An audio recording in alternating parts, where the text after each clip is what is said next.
هذا لو سيمبوزيوم كإدارة تقنية وطنية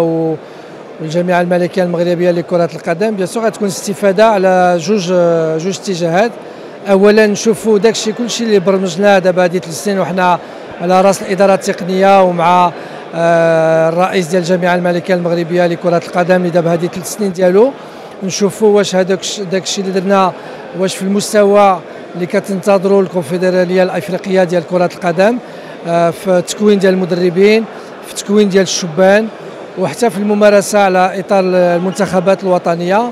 دونك أكيد اللي هذا لو سيمبوزيوم غنستافدوا فيه، لأن ما كان شي حوايج اللي سلبيين عندنا وكان شي حوايج اللي ايجابيين عندنا، ولكن كاين اوسي حوايج ايجابيين على القاره الافريقيه اللي غنقدروا نستافدوا بها، لان غيكونوا حوارات، غيكونوا بزاف ديال النقاشات وكنكبروا بالاراء ديال الاخرين. دونك هذا هو الاستفاده اللي غتكون عندنا في هذا السيمبوزيوم ان شاء الله.